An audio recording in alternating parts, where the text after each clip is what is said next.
everyone, and welcome to the RMTV Women's Podcast. This is episode 71.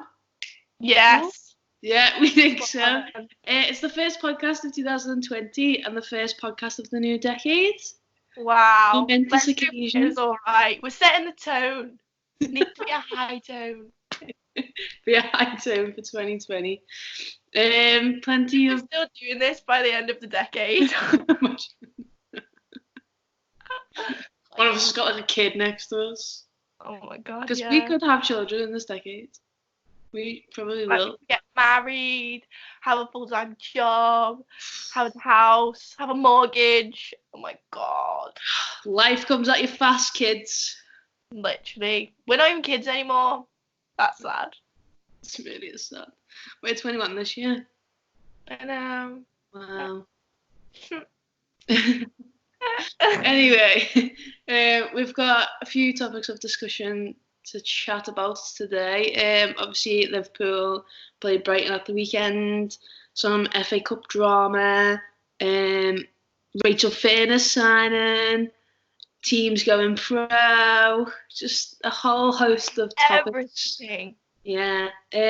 Firstly then, obviously Liverpool versus Brighton on Sunday, away from home, first game of 2020, and it wasn't the outcome we would have hoped for. No. 1-0, a 1-0 defeat away from home, you're a bit like, oh, why? I don't anymore know what the problem. Well, obviously I know what the problem is. I spoke about it in my match reaction, but I don't know now how to solve this problem because I think, the problem is we're not scoring goals. That is the problem.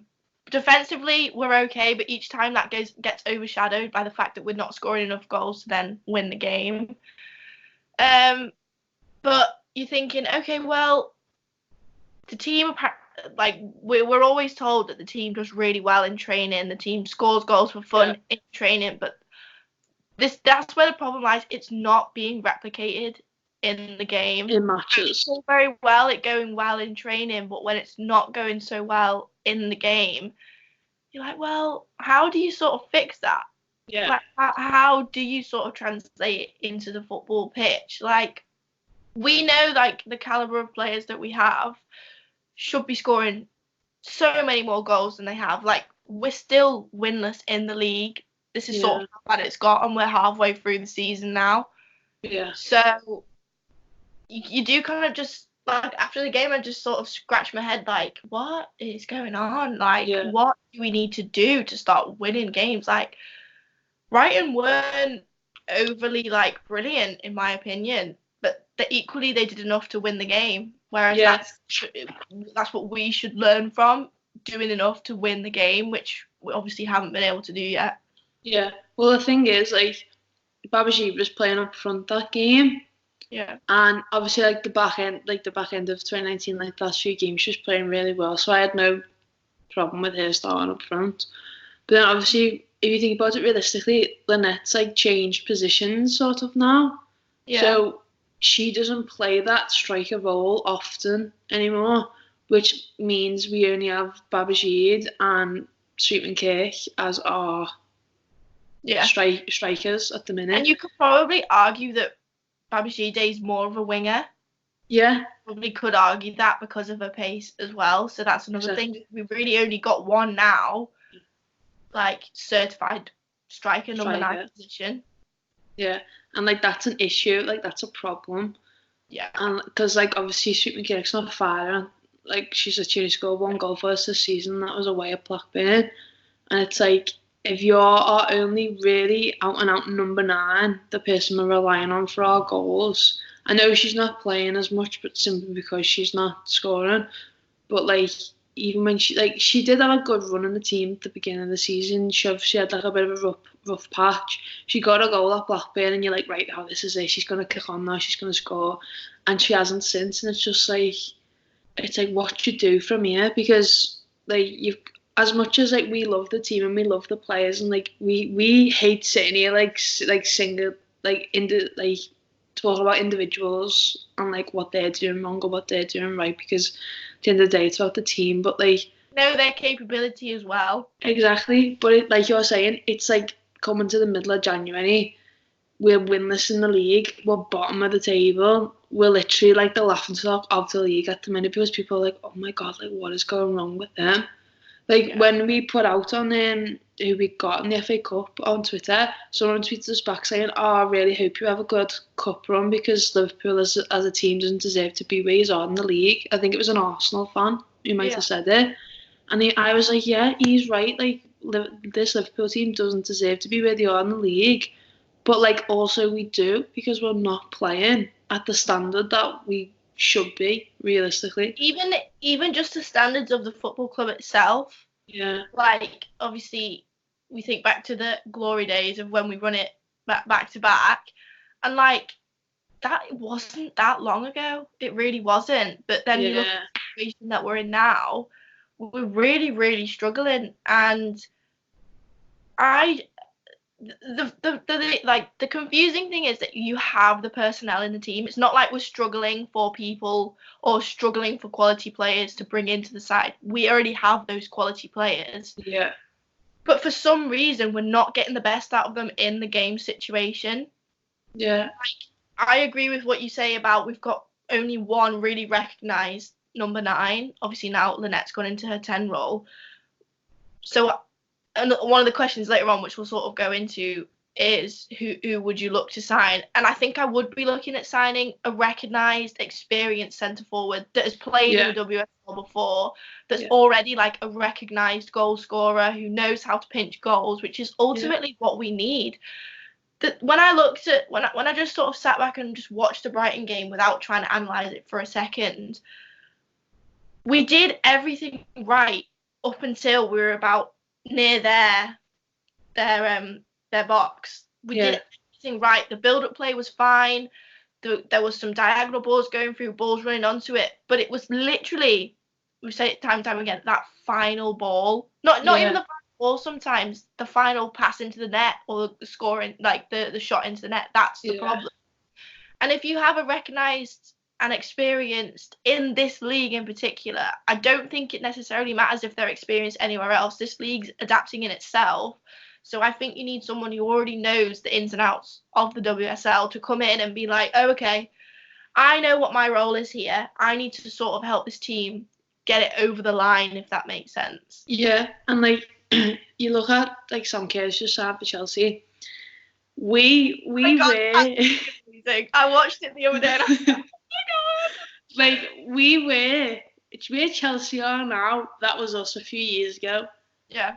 And like, can you imagine? Like we had World Cup international players playing for us then. We had future world. Exactly. We had like future stars as well, like Lucy Bronze, Alex Greenwood, like all them were there as well. And like, no, like you literally like when Christy Money gets a call up for Scotland, we're like, yes. Like someone's in there, like Mel Lolly's on like the fringes of the England squad, and we're like, oh my god, yes, buzzing for that. And it's like, no, like we want our players to be recognised international like footballers, but like we're not attracting that at the club at the minute. Yeah. And I don't know. It's no one's fault. It's not one particular person's fault. It's just the way the club's gone. So like in the last couple of years, but like, how do you get back to that point? Because I want to be able to attract those Sam Kerrs. Yeah. You want to be at least in with a chance for it. Whether you get that certain player or not, you want to be at least in with a chance. I think the thing that baffles me the most, and even sometimes when you talk to people that aren't necessarily Liverpool fans, like this whole thing that went on with Emma Hayes the other week after we played Chelsea, her saying, oh, the club don't invest in their team enough. I know we spoke about this on the last one, and I don't want to go into it because I think we made some good points in the last podcast if you want to go watch that instead. But I think now, if you look at it this way, Liverpool men, for example, they just won in 2019 3, you could call them major trophies, or they got into the position to win really good trophies after being champion, winning the European Cup. They managed to get themselves 3 trophies throughout 2019 through being a very, very good team. If you think of how much money they won not just from winning those individual competitions themselves, but the sales that come after it, all the tickets because they're in demand to go to watch, everything like that. That's generating so much money within the club. Whether that is just for the men, I don't know.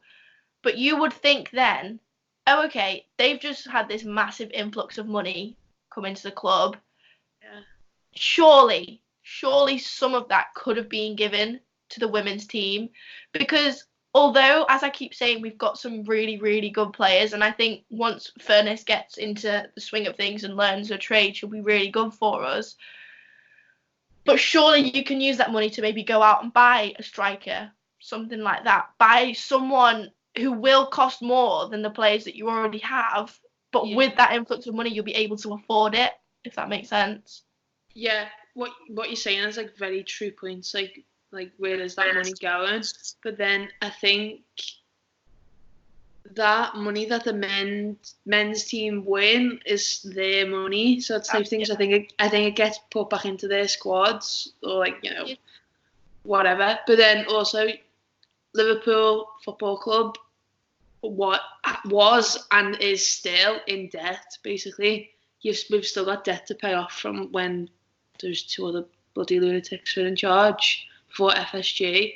So like we're in a really good position financially now. Like the last like financial report they put out was like really like we were okay. But like that's it. Where does our money come from? Where does the women's team money come from? I genuinely have no idea where it comes from. Yeah. It can't, realistically, like with every respect, it can't be coming from the sales for the games, the women's games, because half of the time it's kids from schools being invited in to come and watch. Kids getting free anyway. Mascots are being for free. They do all these initiatives to put it in for free, so it's not coming from there. So I'm like, where is it coming from? It can't be coming from sales either, because I can't really imagine that they sell that many women's kits. And like even the Anfield match, like we 100% didn't make enough money, despite the fact that there was over 30,000 people there. Yeah. That the club have spent. A lot of schools got gift tickets to go. The club have spent more money putting that on than they probably have received. Yeah. Which is like, but I genuinely don't have a clue where the money comes from, and maybe at some point it'd be nice to sit down and speak to someone who maybe does know where, so we can get an idea from it. Whoever that might be, I've got absolutely no idea. But sort of bringing it back to the game in itself, I wasn't overly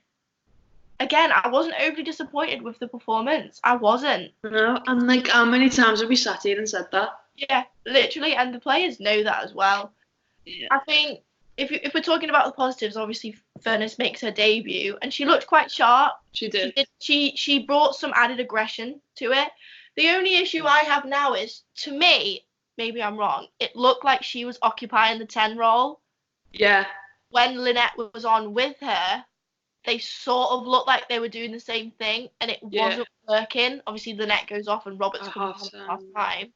So now I'm thinking, like, how is she going to be able to sort of play both in the same team? Like, you've brought Lynette down into this role, and she's been doing really, really well. But then equally, you've brought in an even more experienced. I don't even know if Furness is a natural number 10. She's obviously a centre midfield player, but she was occupying that role behind the number 9, coming across and going back over as well. So that makes me like think, who's gonna play where, sort of thing. Yeah, who's doing what type thing. Because you don't want 2 players doing the same job, especially in that, because that 10 role is quite sensitive in the fact that it is occupying a little bit of space, and it's up to the player to then find the pocket of space to feed the ball through. Yeah. And if you've got 2 players trying to play the same role, I think that could get really confusing. Not going to work. Yeah, it's not going to work. It'd be interesting to see, and obviously we've got a big match against United coming up, and we'll do like a separate build-up video for that. But like, it's a massive game, not only for like in terms of rivalry, because I think there is a rivalry there now. I think after the match early on in the season, like we know like Liverpool United don't like each other, but like take that out of it. We need to win this game. It's not like, I think if we go back to like a podcast well, the one we filmed in the room upstairs in the studio. Okay, yeah. That podcast, I can't remember what one it was, maybe 67 or 68. We ran through our next couple of fixtures towards the end of the season and the first few in the beginning. And like United was like the one we were like, we can't get to that game not having won any. And here we are, we've got to that game and we haven't won any.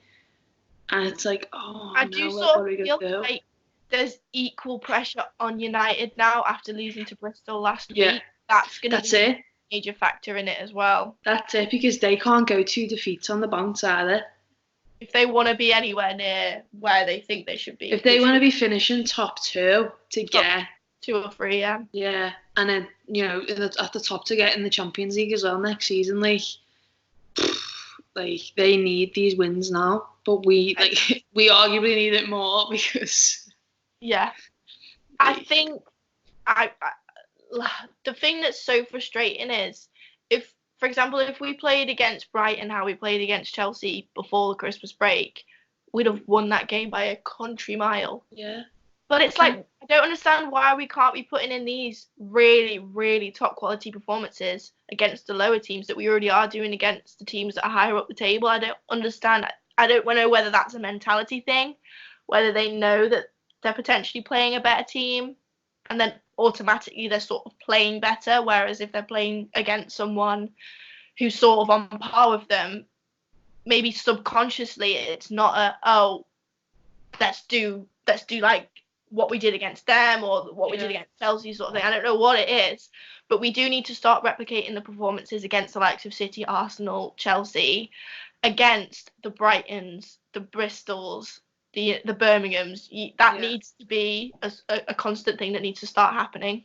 Yeah, 100%. Like, it needs to happen in the next, 2-3 matches as well, because you can't get to, March and be like, oh crap, we need to get ourselves together. Facing relegation, genuinely. Genuinely, it was a joke before, but now, we might be facing relegation. Yeah. And the sooner we sort of put it right, the less we can think about that.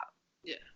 Let's quickly talk about the FA player then, because obviously we both had issues on Sunday. I think everyone's dog had it. Yeah, to be fair, I think every match that was on had issues. A couple were saying, was it the Birmingham game that you couldn't see either.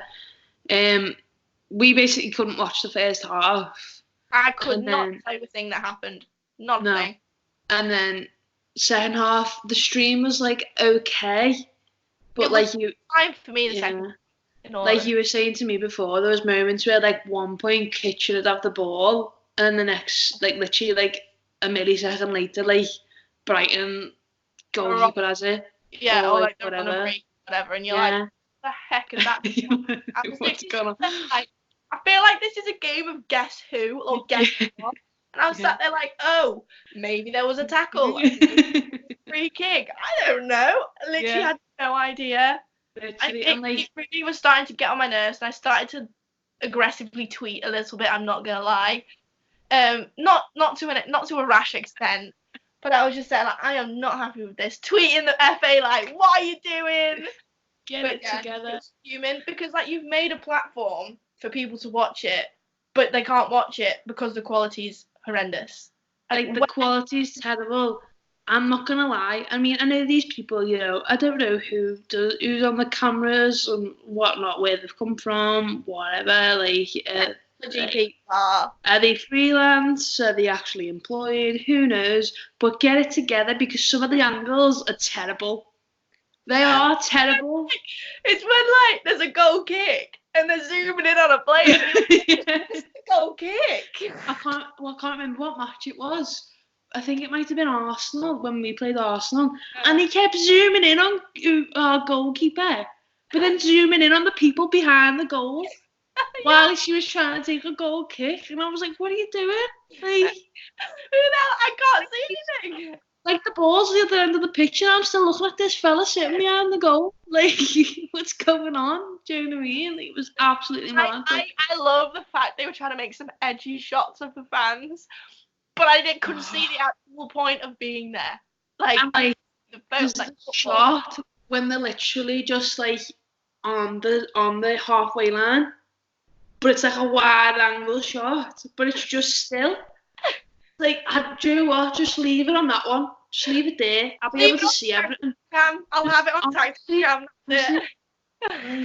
Me and you could do a better thing live from the stands. Let's do it. If we wouldn't get like sued or something. I'll stream it live on Periscope. On Periscope. Facebook Live. Facebook Live, the United game. But yeah, it just needs to. It needs to.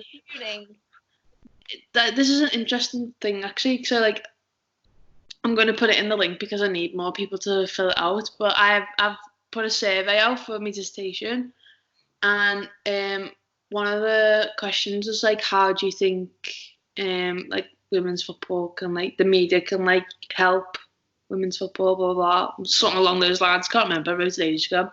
And it's like a box that you have to like type in yourself, like you have to give the answer. And when I've reviewed the answers so far, pretty much every single one of them is like broadcast it on TV, broadcast it on mainstream media, put it on BBC, have a thing at the end of match of the day, like on a Sunday. So like match of the day 2. Like, I know we have the Women's Super League show, but that's on at like pure 12:15. Like, it's on at like 7. Yeah, but then if you missed the 7 o'clock one, there was ones on at like 12:15 or something. So fun fact, if you missed the 7 o'clock one, watch that one.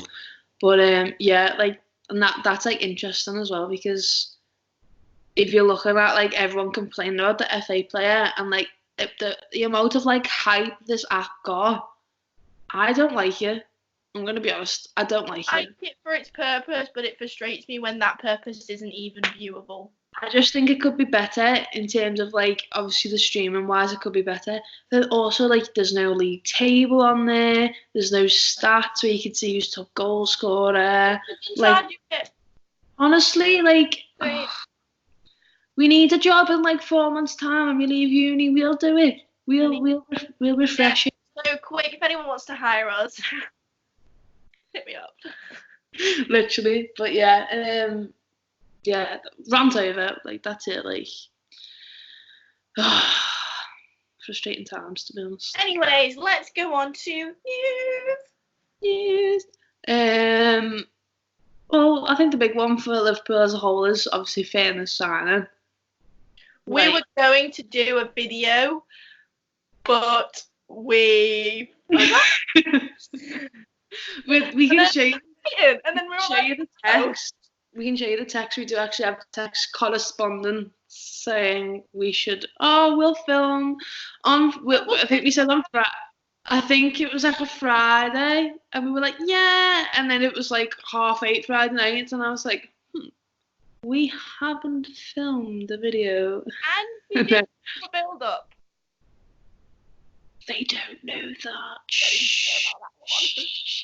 We had a problem with the footage. It was corrupt. The memory card wasn't working. Yeah, well, this is like mode. We were still in Christmas mode. I couldn't do it. Well, from today onwards, this channel is back in action. Actively uploading. You know, we are here for your women's football needs. But yeah, Fairness then. Oh, snap! Hey, I'm actually really excited about this one. I am, yeah. Like you said, like, obviously she was on loan at Tottenham from Reading, so she's had like 5-6 months in the WSL, so she knows what it's all about. Obviously, we played Tottenham opening day of the season. She's the one who scored the penalty against us. Nice one. Northern Ireland international as well, so like she's not just popped up out of nowhere. She is an established player. So like, and like we were saying, the clips that we seen of her on Sunday, like, we were both actually impressed with how she performed. Yeah, just I think it's someone who could be a leader in the centre of the park. Like, we've got obviously Bailey, who's still quite young, and Roberts. Great leader, but I just feel like Furness brings something else to it. so much determination in there, and I don't know whether that's just because it was a debut or whatever, but I hope that continues. I just feel like she's probably the perfect fit for what we need at the moment. Like someone who can drive forward, break up the play a little bit, provide something more into the attack, give Bailey a little bit more freedom as well. Yeah. Yeah, I think it works really well, but then again, you have the situation of who do you play where, because we saw against Brighton, if you take Raza out, Bailey doesn't play as well. So when you put Raza back in, Bailey played well, but then you had to take Kirsty Lynette off, and then you lost that, so it's going to be confusing to find the right mixture. Yeah, it'll be interesting. Like, I think Sunday she probably goes with like the two. I think the midfield will be Fairness, Bailey, Roberts. Yeah, I think that's wise, to be honest. Yeah. Who else plays? I don't know. Usual back four, all that jazz. We'll talk about that in a minute. But yeah, I think whether we don't know if she'll be the only signing of January. I'd like to see, like we said before, we'd like to see another out-and-out striker put back in, and maybe another. Yeah, and then maybe another. Well, Perfield's back, I think. Perfield and Clark, I think, are back in training. Yeah, so like that's sort of like two new signings for us because they haven't featured for a while. Yeah. So yeah, I think we're gonna have a full squad over the next couple of weeks, hopefully. But yeah, other news includes Liverpool got drawn against Blackburn in the FA Cup at home this time, so we don't have to go to Blackburn. We won't be driving there again. Another home fixture, which just makes it easier for everyone else.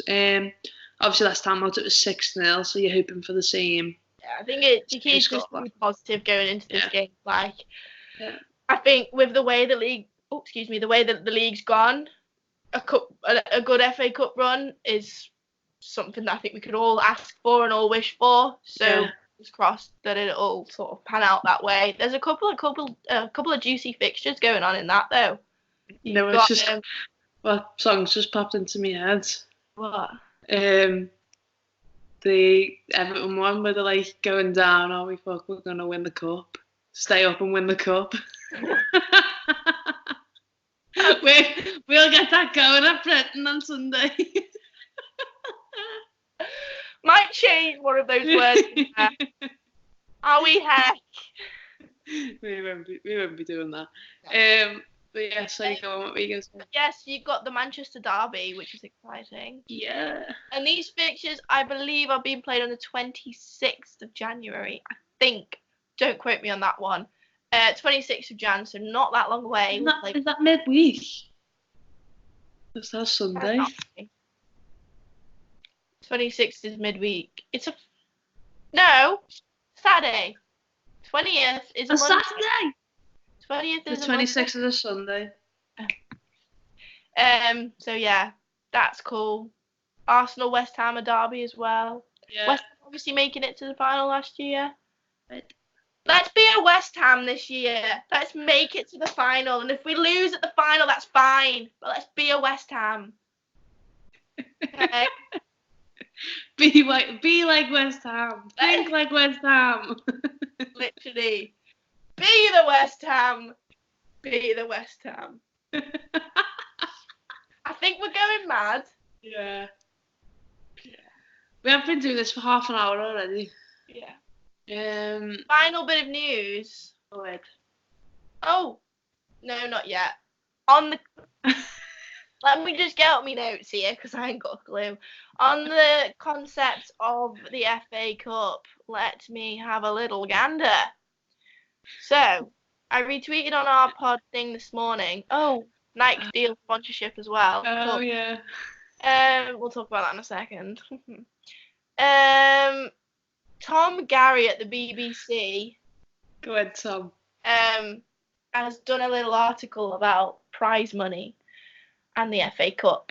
And the title of the headline is, if you could put the link in the description, why is prize money over 100 times smaller than men's competition in the Women's FA Cup? So, I'm going to read you a little bit here. Winning teams from Sunday's third round for the men's clubs, this is, received between £1,250 to £135,000. So that's the third round. Getting knocked out of the third round, it's between that sum of money. I think it depends on if you're in the Premier League or the lower leagues. So like Port Vale and that might have gotten closer to £1,250. But the team that actually wins the Women's FA Cup final gets 25,000. So teams that come third in the Men's FA Cup get more than the winner of the Women's FA Cup. So it's just really weird. Apparently the prize fund for the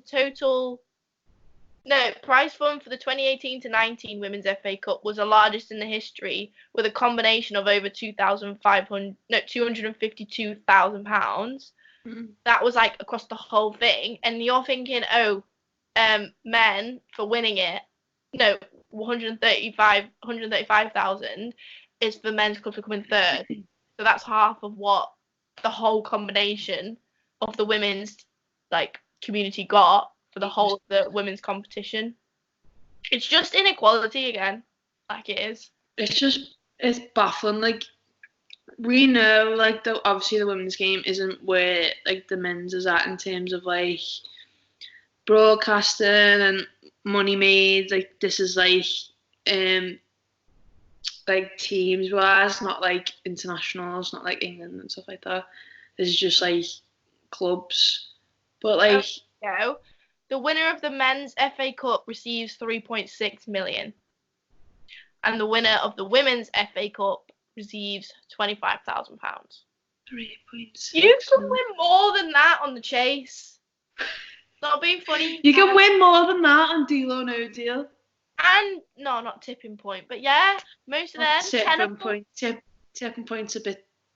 I quite like it, I like Tipping Point's my favourite. I watched it. I watched Tipping Point yesterday, but she wasn't gonna win 25 grand. You need to get the jackpot counter. You need the times 2. Yeah, so then you get 20 grand. So, anyways, I know it too well. It is shocking. Yeah. I don't know how you change that though. That's the problem. It's all well and good us sitting here being that's terrible, blah blah blah, but unless you come up with unless you can be but this is why and this is how you can change it, then you're just gonna keep going round in circles. The other interesting thing that he quotes in the article is that the non-lower league women's teams, so the ones that aren't full time, have said that prize money in the early rounds sometimes doesn't even cover their cost to travel to the away fixtures. So they're actually losing money by being involved in this competition. It's just it is bad. It is bad. Realistically though, surely you shouldn't get money for not winning. Do you know what I mean? Even when women, surely it should be only money given to the winners. Why do 4th, 5th place get money? I know. I don't understand that. If me and you winning a race and came 4th and 5th, we wouldn't get any money. Exactly. But first place would. Yeah. Either way, I just thought that was interesting to sort of share. And if anyone has a view on it, please let us know, because comment down below. A few of the comments on the actual article, someone says early round prize money for winning hardly even covers the cost of match officials.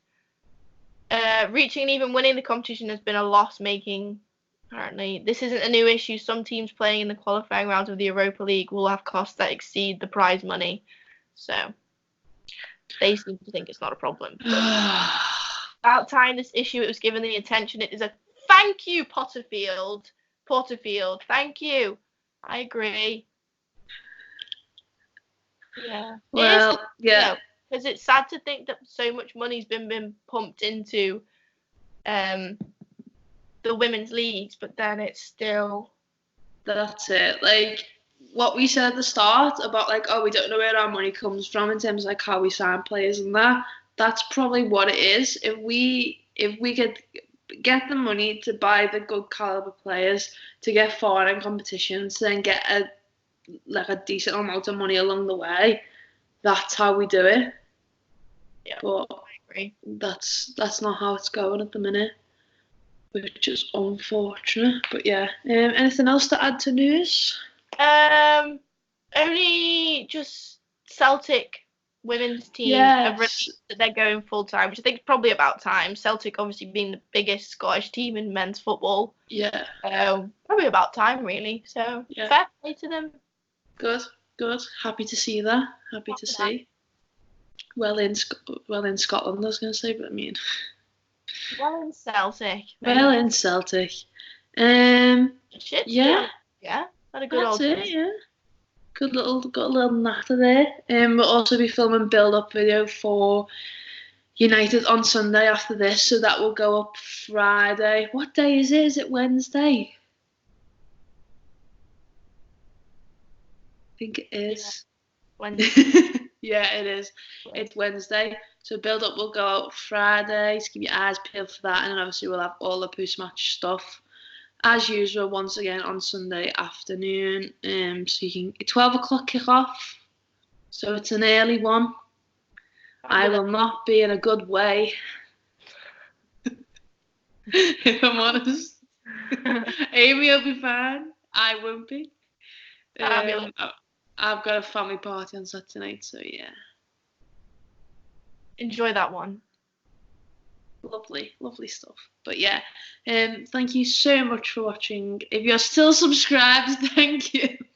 It's been a while. If you're still here in 2020, thank you very much. Thank you for watching. Thank you for listening. Remember to like the video, comment, subscribe to the channel, turn on the notification bell so you don't miss when we upload. Check out all our other videos that we filmed last year and give them a little view. See what was going on. Yeah, thank you very much, and we will see you all on Friday with a build-up video. Bye bye.